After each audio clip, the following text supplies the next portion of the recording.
Hello, hi guys! Magandang hapon sa inyong lahat. This is Gino Rodriguez from my channel, a faith healer o Zomatar reader. So ngayong hapon na to, tingnan natin na nagsasabihin sa'yo ng ating mga gabay.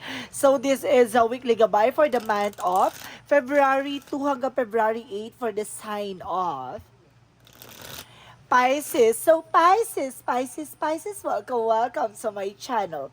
Ano kayang messages, advices ng spirit guides ang ating masasaga for today's video? Kano naman kayang energy or kaganapan sa buhay ng mga Pisces ang ating mga hagilap? So, guys, this reading is a general reading lamang, hindi lahat makaka-resonate. Kunin lamang po makaka-relate sa inyo and comment down below kung kaninong energy ang ating nasagap. And of course, don't forget to like and subscribe my channel. And hit notification bell for more videos update. Of course, maraming salamat po sa mga walang sawang pagsuporta sa aking channel. Lalo na yung hindi nag skip ng ads na way pagpalain kayo ng Diyos at may kapal, siksik liglig nag-uumapaw ang biyaya manubalik sa inyo. And of course, guys, kumapit ka na dahil nandito na ang mensahe sa'yo ng ating mga gabay.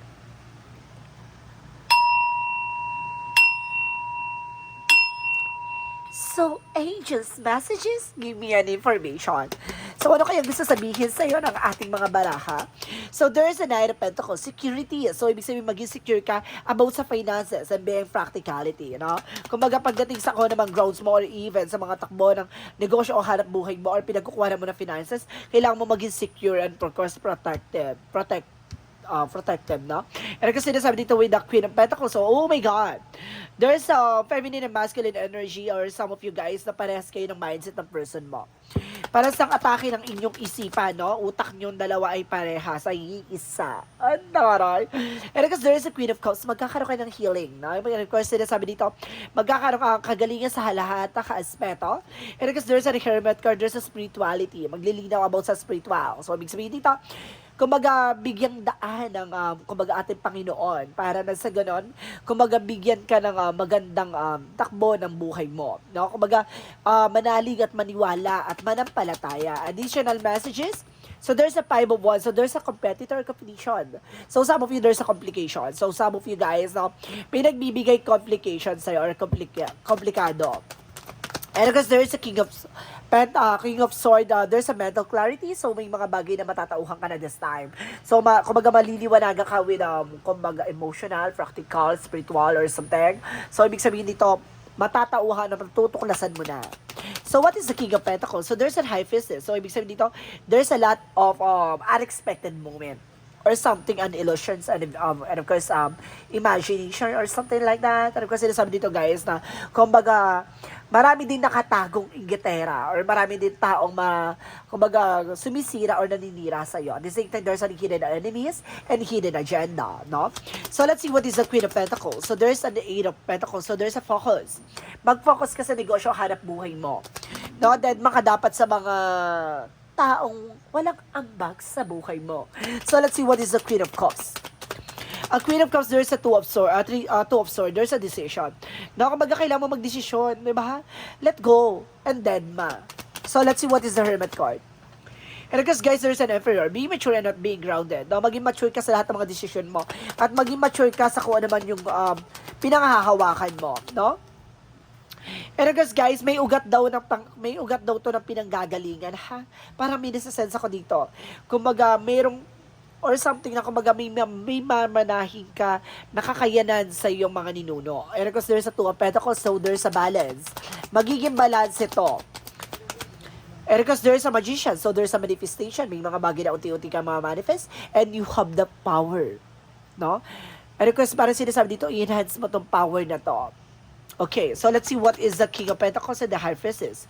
So there's a Five of Cups. So there's a regret or something disappointment. So ibig sabihin dito, kumbaga yung mga taong mga gusto sumira sa'yo na kumbaga hindi natutupad yung mga gusto nilang mangyari sa'yo. Parang gano'n, na-disappoint sila or something, kumbaga failed sila sa mga eksena nila, gano'n. And because there is a Queen of Swords, kumbaga there's a bigger picture of yourself. Kumbaga hindi ka na tumitingin sa mga nakaraang eksena, no? Tinitignan mo nila yung sarili mo. Kumbaga kumbaga alam mo sa sarili mo magsasucess ka, tinitignan mo yung sarili mo na parang ang layo-layo mo na sa dating ikaw. No? Yung magpapa-apekto, yung magpapadala sa bugso ng damdamin, yung padalos-dalo. So ngayon, kumbaga, natauhan ka na, natuklasan mo na ang being successful is or being resilience. No? Kumbaga, yung mga taong talaga nagiging successful, yun yung tahimik lang. No? Yung hindi ba kailangan yung pangalanda ka na, di ba? Meron ako na kung gano'n, no? Hindi gano'n. Kumbaga, yung successful, yung parang, dead ma, okay, buhay mo yan bida ka dyan. So, ganon. So, there's a Queen of Cups and the Two of Swords. So, there's a Four of Pentacles. So, there's a saving money, budgeting, and also, sinasabi dito, kailangan mo mag-decision dito na proteksyonan mo yung pinaghirapan mo. Additional messages for the Hermit and the Emperor. So, there's a Three of Wands. So, there's a harvest time. So, at the end of the time, no, kumbaga yung hard work is paying off. Na maaring magbunga na lahat ng mga pinaghirapan at lahat mga sakripisyo mo. So, let's see what is the Five of Wands and the Two of Pentacles. So, there's a the Full card. The Leaf of Faith. Na magtiwala ka, there's a step by step, no? Ganun talaga, magdadaan ka sa failure, magdadaan ka sa mga taong i-reject ka, or yung mga taong gumagawa ng hindi maganda, or yung mga taong, di ba, yung competitors like that, diba? Yung parang, ang akala mo yung artista ka na, di ba? Yung artista ka na lahat ng galaw mo, kilos mo, di ba? Kumbaga, tututukan nila, chichika ng ganito, ganyan. Diba? Maraming ganyan. Kasi sinasabi sa'yo dito, wala nang bago. Diba? Kasi baguhin mo na lang ang mga nakasanayan mo. Yung mga bagay-bagay na magpapabago pa sa buhay mo. Ganon. Kumbaga, huwag ka nang tumingin sa mga natao sa paligid mo. Tingnan mo yung sarili mo. 5 years, 10 years from now, kung asa ka na sa situation. Nandiyan ka pa rin ba sa lugar mo? O nandiyan ka pa rin ba sa situation mo? Parang ganon. Kumbaga, tingnan mo yung sarili mo na, kumbaga, ang layo-layo mo na sa dating ikaw na nakabangon ka na. No? So, let's see what is the King of Swords and the Magician. And of course, guys, there's Ace of Pentacles. So, see, I told you. Kumbaga, there's a manifestation and of course, Ace of Pentacles, it's a big money coming in for you. At sinasabi sa'yo dito, kumbaga, matutuklasan mo ang katotohanan at makukuha mo ang mga bagay na dapat mong kalagyan at yung mga bagay na dapat mong makuha. And kasi sinasabi dito, guys, sa'yo na, kumbaga, mag-focus ka. Kung mga bagay-bagay na yung mamamanifest mo yan. So, let's see what is the outcome. Ang outcome for you is the Lovers. So, pagdating sa love life, there's a Three of Cups, so there's a third party, no? Pagdating sa love life, may third party dito and the Sun card. Kumbaga, maliliwanagan at matutuklasan mo na at the same time, di ba? Kumbaga, malalaman ang kahalagahan ng pagmamahal mo. Kaya gano'n, kumbaga, matimbang pa rin ikaw kaysa dun sa taong, di ba? Kumaharot sa partner mo. So, ibig sabihin dito, there's a possible na, kumbaga, magkaroon man ng third party, ikaw pa rin ang babalikan, ikaw pa rin ang uuwian, no? And the Sun card is a pure positive outcome and the Empress card is a revert. Kumbaga, matutuklasan mo na ulit yung sarili mo. Gano'n. Kumbaga ngayon papahalaga at mamahalin mo na yung sarili mo sa pagiging ikaw. So, let's see. Additional messages for career. Sa career mo naman, guys, there's Six of Swords. So, there's a transition. Na kumbaga, mababago mo na yung buhay mo pagdating sa career mo. The Four of Wands is a celebration. Maraming events or maraming magaganap. Kumbaga, either, guys, kumbaga, magkakaroon ka ng mga many branches of business. At the same time, there's an Eight of Wands. So, there's a travel. Now, maraming travel or business trip or something. Kumbaga, maraming kaugnayan pagdating sa finances. Additional messages for love life.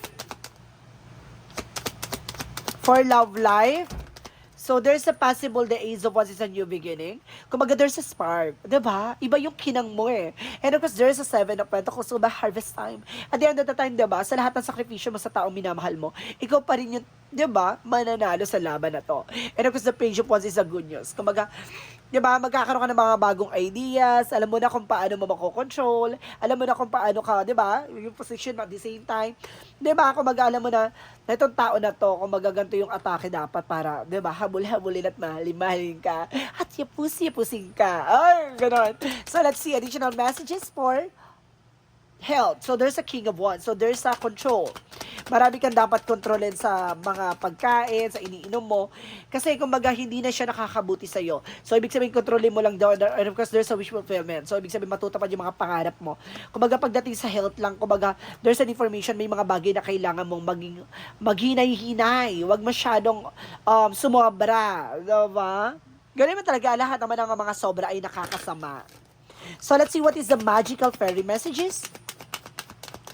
Magical fairy messages. And there's a let go. May mga bagay na kailangan mong i-let go. Pakawalan.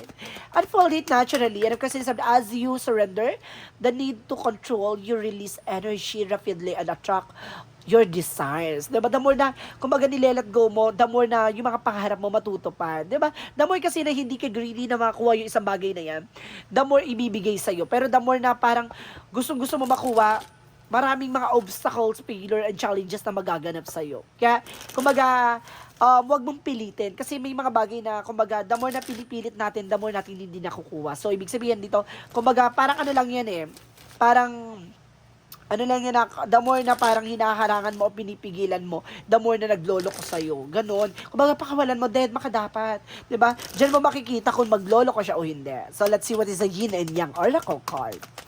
So, there's a regret. So, there's a lot of, kumbaga, pagsisisi, panghihinayang, ganon. Ano ko sinasabi din dyan sa'yo na there's a unity. So, dun mo malalaman yung pagkakaisa. And there's a comfort zone. Saka makakawala sa comfort zone. Kasi may rami kang kinakatakutang mga mangyari or possibilities. So, this is a moment about often ka sa new adventure and of course, a new development of yourself. Diba? Kasi the more na nakatago ka dyan sa saya ng mama mo, charis, dyan sa eksena na yan, hindi ka makakawala, no? Sa toxicities. Kasi there's a toxic attitude talaga. And of course, lahat ng tao may toxicities. Depende na lang yan kung paano pangahawakan yan. Diba? At the same time, there's a receive. Saka mo matatanggap yung mga bagay na dapat mo matanggap.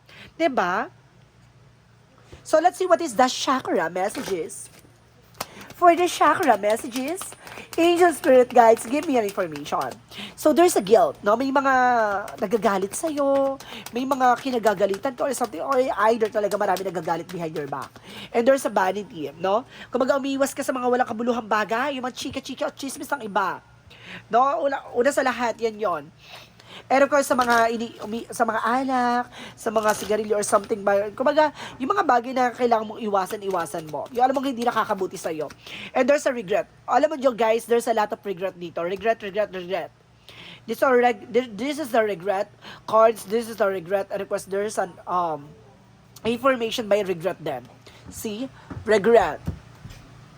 Regret. Regret. So, there's a regret. Kumbaga, pagsisisi, no? Panghihinayang sa mga bagay na nawala. So, and of course, there's a discipline. See? Kailangan mo lang magkaroon ng disiplina sa sarili mo. Bakit nawawala isang bagay na yon? Bakit? Kasi nga masyado kang greedy or something, masyado mo kinokontrol yung situation. Hayaan mo siya, pakawalan mo, dead maka dapat. The more kasi na pinapakawalan mo, the more yan ipagkakaloob sa'yo. And of course, there's a sense of humor. So, dapat, kumaga mataas ang sense of humor mo, tingnan mo yung lighter side of situation. Huwag kang titingin sa mga negatibo. And of course, there's a prayer will help you from this situation. Yung pagdarasal na yan, makakatulong yan sa situation mo. So, additional messages. So, additional messages for you. And there's a astral travel. So, some of you guys na mayroon kakayahan na mag-astral travel. And there's a kitchen by creation na marunong magluto, marunong, kumbaga, pagdating sa pagluluto, pasado at yamado ka. And there's a psychic abilities. May kakayanin ka talaga, no? And of course, there's a confidence. So, may confidence dito. So, let's see additional messages for Angel Spirit Guides. And of course, guys, there's a freedom. Kumbaga, palayain mo ang sarili mo sa mga negatibong kaisipan mo. 'Di ba? Yung mga negative na iniisip mo, na-attract mo yan kaya nagkakaroon ng negative outcome. Kaya nagkukos ng failure. And there's an artist. So, pagandahin mo yung kulay ng mundo mo. Or pagandahin mo yung kulay ng buhay mo. So, let's see what is the Archangel Raphael. So, there's an improving health. So, the more na parang nilelet go mo, the more mag-i-improve yung health mo. Mawawala yung anxieties mo, mawawala yung stress mo, even your depressions. Additional messages. And there's we haters or birth as a portal. Deep love. So, doon palilimo yung pagmamahal mo sa sarili mo. Pagtanggap mo sa mga posibilidad, mga bagay-bagay na, 'di ba? Yung mga bagay-bagay na hindi mo kontrolado, bitawan mo. And there's a water your garden, tenderness and rest. So, kailangan mo na pahinga. Ipahinga mo yan, T. And there's an earth school. So, there's a learning. So, may mga life lessons. See, I told you, marami kang matututunan sa buhay. At patuloy kang matututo. So, this is the moment na para sinasabi sa dito, palayain mo yung sarili mo sa mga kalungkutan, kaisipan, yung mga negatibo ha, lalo-lalo na yung mga tao sa paligid mo. So, let's see what is the Monsology.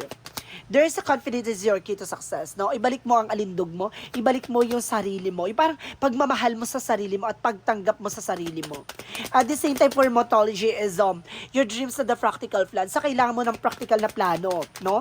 At the same time, guys, at sinasabi dito, there's a lot, don't let past hold you back. Huwag mo na balik-balikan yung nangyari. Nangyari na yun eh. So this is the moment na kailangan mo ng, tignan yung bigger picture of yourself together with your husband, with your wife, with your partner. So this is the moment na kailangan mo ng tumalikod sa nakaraan, no? And of course, kamustahin ang kasalukuyan at sa mga susunod na pangyayari magaganap, diba?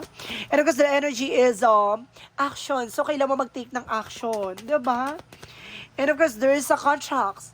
So, there is a lot of kumbaga kontrata or something, baka may bahay kang pipirmahan or may bahay kang bibilin or meron kang business or there's a contract by international for travel. There's the word card. So I told you, there's a travel talaga. May travel ka talaga dito and there's an attachment, no? Maraming yung pusta sa paligid mo pero huwag kang magpapalin lang sa mga tao na yan. Diba? Hindi lahat ng pinapakita sa'yo totoo. Let's see what is the Romance Angels. Romance Angels represent make the effort. So, pagdating talaga sa love, kailangan mo talaga ng effort. And there's a very soon. So, napakalapit na para sa kaligayahan na inaasam-asam, para sa kilig na gustong makamtan. Or, ang haron. Angels answer. Give me an answer for their question. And there's a listen to your intuition. Makikinig ka lagi sa intuition mo, no? Kumbaga, hindi ka gugulong, hindi ka ilalagay sa alanganin ng intuitions mo or visions mo. And there's a forgiveness, 'di ba? Kung may mga galit at of course may mga taong gumawa sa'yo ng hindi maganda, forgive mo sila. Hayaan mo ng Diyos, ang Panginoon na lang ang magbalik sa kanila na 'yan, 'di ba? Huwag kang gaganti bagko sa Panginoon ang hayaan mong maghusga or magparusa. And there is an information by you ready. Maghanda ka. Magaganap na ang pagbabago. Magaganap na ang dapat ay maganap na. So let's see what is the Jesus loving quotes. Sinasabi dito, what things soever you desire when you pray, believing that you receive them, and you shall have them.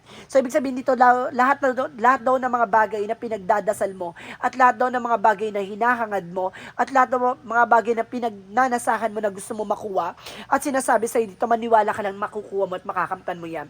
'Di ba? Iba pa rin yung talaga yung confident and motivation, no? Kapag yan nagkumaga, motivation and of course, confident, kapag yan pinagsama mo, consistency. So, ibig sabihin dito, kailangan mo lang magpatuloy. Patuloy lang dapat ang pagtakbo ng eksena mo. Wag kang matatakot, wag kang mangangamba, at wag kang susuko. Maghanda ka lang sa mga magaganap. Susubukin kang buwagin, susubukin kang tibagin ng mga tao sa paligid mo hanggang sa masira ka, pero wag kang magpapalin lang, wag kang magpapadala sa emosyon. Hayaan mo ang ating Panginoon ang magbigay ng direktang linya patungo sa tagumpay. 'Di ba? And of course, dapat dadaan tayo sa tamang proseso, ha? Wag tayong shortcut. So let's see what is the angel's answer. Angel's answer represent 8, I am successful. So, this is the moment na magsasuccess ka na at the end of the time, di ba? So, dahil dito, kumaga, binibigay talaga sa iyo yung signs na there's an 8 for infinity. So, kumaga, there's no end and there's no beginning. So, it's all limitless, no? Walang limitado pagdating sa iyo, magsasuccess ka at the end of the time. So, may mga bagay lang siguro talagang kailangan mo dumaan sa parang butas ng karayom bago tayo makausad sa buhay. So, your talent for reaching your goals is like no other. You are self-sufficiency and capable of achieving your ambitions, representing the even flow that infinite loop of creation. See, I told you, there's an infinite. So, ganun talaga ang buhay. No? Kumbaga, pabalik-balik lang yan. Susubukin ka. Parang bilog ang mundo, di ba? Pabalik-balik lang yan. Minsan nasa taas ka, minsan nasa baba ka. Dapat marunong kang bumalanse sa buhay na ginagalawan mo. Di ba? So, let's see what is the messages of life. So, messages of life represent what? Together in the light. So, ito na nga, di ba? Magsasama kayo sa kaliwanagan. At, yan, liwanag na yan na magsisilbing, kumbaga, masisilaw sa taglay mong kagandahan. Oh my God, kagandahan. Or sinasabi dito, guys, I give thanks for all we enter my life. I understand we are all exactly who and where are supposed to be. And everyone contributes to each other personal growth. Every reaction someone draws for me is a gift from their soul to mine, meant to help me, free me from my inner conflicts. Today, by focusing on my own development rather than on others' flaws, I become one with the divine. So alam mo talaga, kasama mo ang ating Panginoon at kasama mo ang ating universe sa tinatahak mong direksyon. So alam mo, hindi ka maliligaw at alam mo, hindi ka pababayaan. Basta sinasabi ko sa iyo dito, hayaan mo yung mga bagay na dapat ay mangyari. 'Di ba? The more kinokontrol mo, the more na hindi ibibigay sa iyo. Maniwala at magtiwala na nasa tabi mo lang ang ating Panginoong may kapal. So guys, this is a weekly gabay for the month of February 2 hanggang February 8 for the sign of Pisces. So Pisces, maraming salamat for this wonderful reading. So guys, this reading is a general reading na makinilak at makaka-resonate. Kunin lamang po ang makaka-relate sa inyo and comment down below kung kaninong energy ang ating nasagap. And of course, maraming salamat guys sa mga walang sawang pagsuporta sa aking channel. Lalo-lalo na hindi nag-skip ng ads na way pagpalain kayo ng Diyos at may kapal. Siksik digdig na gumapang biyay manabalik sa inyo. And of course guys, maraming salamat and see you in the next video. Bye-bye and babush!